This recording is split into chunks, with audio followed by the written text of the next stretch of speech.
Assalamualaikum warahmatullahi wabarakatuh. Perkenalkan, saya Yasinta Aulia Sanjaya dengan nomor NIM 1407621028 pada mata kuliah Logika dan Penalaran Ilmiah dan dosen pengampu Prof. Endri. Di sini saya akan memaparkan hasil analisis saya mengenai tema penerapan metode pembelajaran IPS berbasis Discovery Learning sebagai tugas UAS atau ujian akhir semester. Untuk itu, pemaparan akan saya jelaskan sebagai berikut. Baik, selanjutnya di bawah ini ada tabel hasil analisis artikel jurnal yang dilakukan oleh saya dengan menganalisis 10 jurnal artikel. Seperti yang kita ketahui, pembelajaran IPS itu bisa disebut kompleks karena di dalamnya memiliki berbagai cabang ilmu sosial seperti geografi, sosiologi, ekonomi, maupun sejarah. Dan hasil dari artikel-artikel ini, pembelajaran IPS itu kan merangkap berbagai cabang ilmu sosial.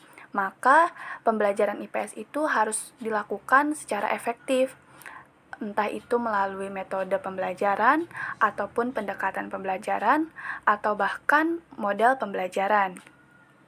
Karena hasil dari artikel-artikel ini tuh memberikan fakta bahwa guru itu masih menggunakan metode ceramah, atau bisa disebut dengan teacher center. Baik, di sini selanjutnya ada empatis.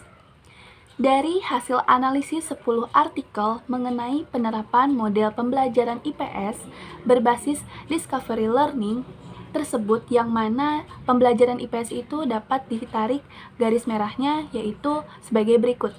Yang pertama, pembelajaran IPS merangkap berbagai cabang ilmu sosial lainnya. Maka, pembelajaran IPS ini harus dilakukan dengan efektif melalui metode pembelajaran, pendekatan pembelajaran, ataupun model pembelajaran.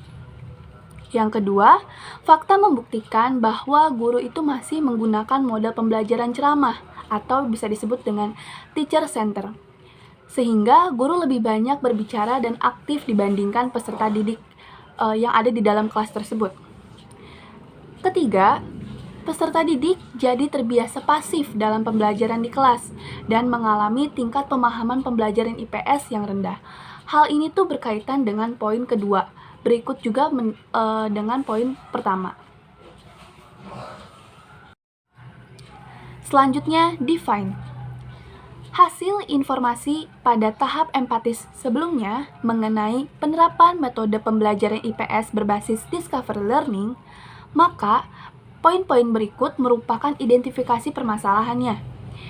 Yang dapat kita ketahui, yang pertama itu ada guru memberikan kesempatan bagi para siswa untuk terlibat langsung dalam kegiatan belajar.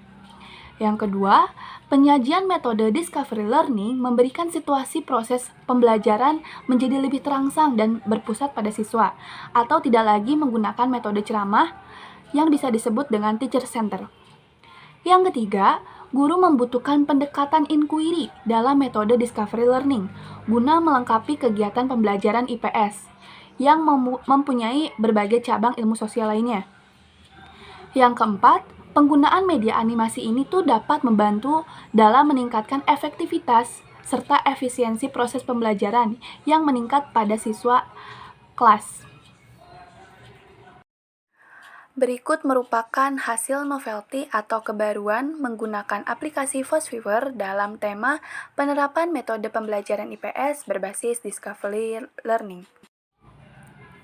Baik, selanjutnya, dari hasil analisis pada tahap define yang berdasarkan juga pada tahap empatis, maka di sini tercetuslah novelty atau bisa disebut dengan kebaruan. Rumusan masalah yang memiliki urgensi untuk dipecahkan itu ada dua. Yang pertama, bagaimana sih menerapkan pembelajaran IPS ini berbasis metode Discovery Learning agar tetap efektif dan optimal dalam implementasi di dalam kelas? Yang kedua, mengapa penggunaan media animasi dalam metode Discovery Learning itu dapat menunjang pembelajaran IPS, terkhususnya pada jenjang SD maupun SMP?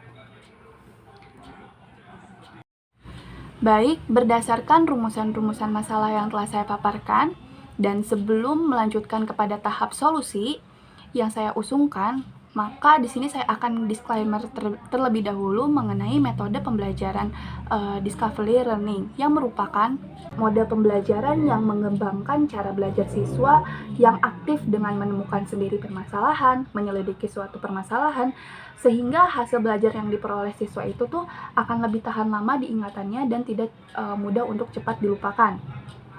Hal ini juga karena peserta didik itu belajar melalui penemuan, belajar berpikir analisis, dan menemukan serta memecahkan sendiri masalah yang terjadi di lingkungan sosialnya. Jadi, model discovery learning ini tuh didefinisikan sebagai proses pembelajaran yang terjadi bila materi pembelajaran tidak diselesaikan dalam bentuk finalnya. Tapi, diharapkan peserta didik itu mampu untuk mengorganisasikan materi itu sendiri, atau bisa disebut dengan menuntut peserta didik agar terlibat langsung dan terlibat secara aktif untuk menemukan sendiri suatu konsep maupun prinsip-prinsip yang belum diketahui oleh peserta didik tersebut. Nah, dari hal ini tuh, metode discovery learning itu dikhawatirkan adanya kekeliruan atau mispersepsi antara guru maupun dengan peserta didik itu. Maka dari itu, diperlukannya rancangan solusi pemecahan masalah, yang mana guru itu seharusnya tuh di dalam metode discovery learning ini wajib untuk memberikan stimulus kepada peserta didik berupa pendekatan pembelajaran, seperti pendekatan inquiry. Pendekatan inquiry ini tuh sangat efektif untuk metode pembelajaran discovery learning, yang dimana pendekatan inquiry itu mendorong siswa untuk menjadi lebih berdaya dalam memecahkan pembelajaran. Selanjutnya juga proses pembelajaran itu dilakukan secara terstruktur dengan hati-hati, dan guru tuh memberikan pengetahuan, konsep maupun prinsip di awal untuk pembelajaran siswa sebelum peserta didik itu menganalisis lebih lanjut permasalahan yang terjadi.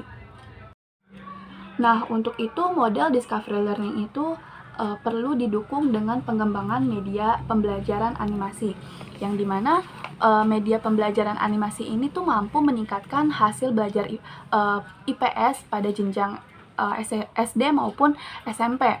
Karena proses belajar dengan media animasi ini tuh mampu memberikan siswa yang lebih interaktif, pembelajaran yang lebih menarik, dan tentunya menyenangkan.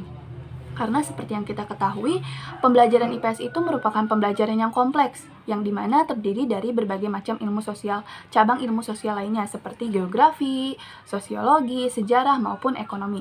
Sehingga media pembelajaran ini tuh berupa animasi akan membentuk konsep-konsep yang terstruktur, pemahaman siswa yang lebih mendalam, dan tentunya tetap menyenangkan bagi umur siswa di jenjang SD maupun SMP, yang dimana hal ini akan menarik motivasi siswa dalam belajar lebih giat lagi gitu. Oke, jadi hasil prototipe mengenai metode discovery learning yang didukung oleh pendekatan inquiry dan media animasi ini menghasilkan peserta didik yang berketerampilan berpikir secara kritis, logis, menumbuhkan rasa percaya diri, mandiri, dan memahami pembelajaran secara konstruktivisme. Selanjutnya, proses belajar juga jadi lebih terangsang, berpusat pada siswa, dan guru itu sama-sama aktif dalam mengeluarkan gagasan-gagasan. Dan yang terakhir itu cocok digunakan untuk jenjang SD maupun SMP, guna membantu dan pemahaman konsep pembelajaran, mampu meningkatkan daya tarik serta motivasi peserta didik dalam mengikuti proses pembelajaran. Baik, selanjutnya di sini ada analisis yang dilihat dari dua sudut pandang. Yang pertama itu ada kelebihan dari solusi pemecahan masalah, dan yang kedua itu kekurangan dari solusi pemecahan masalah. Kelebihan dari solusi ini, metode pembelajaran discovery learning sangat efektif dalam meningkatkan hasil belajar siswa melalui pendekatan inquiry, sehingga mendorong siswa itu lebih berdaya dalam pembelajaran IPS dengan mengembangkan disiplin ilmu yang intelektual dan keterampilan berpikir kritis.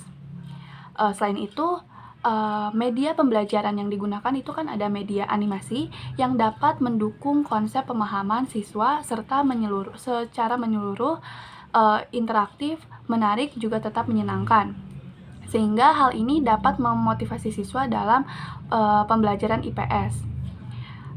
Lalu kekurangan dari solusi ini, metode pembelajaran discovery learning ini dengan pendekatan inquiry dan media pembelajaran animasi sangat cocok dan efektif diterapkan dalam jenjang pendidikan SD sampai SMP saja.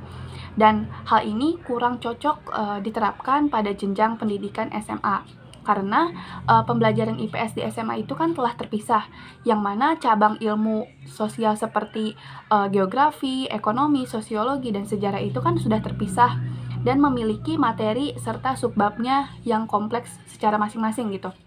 Dan hal ini juga pembelajaran SMA itu kan lebih sangat kompleks dan lebih banyak pemateri-materi yang disajikan dan dengan standar kompetensi yang tentunya berbeda-beda gitu. Jadi kekurangannya itu ini sangat cocok pada jenjang SD maupun SMP. Lalu perlu dikaji ulang terhadap metode pendekatan maupun media pembelajaran yang akan diterapkan di SMA. Baik, itu saja pemaparan hasil analisis saya mengenai tema penerapan metode pembelajaran IPS berbasis discovery learning. Cukup sekian. Apabila ada kekurangan dan kesalahan, mohon maaf. Terima kasih. Wassalamualaikum warahmatullahi wabarakatuh.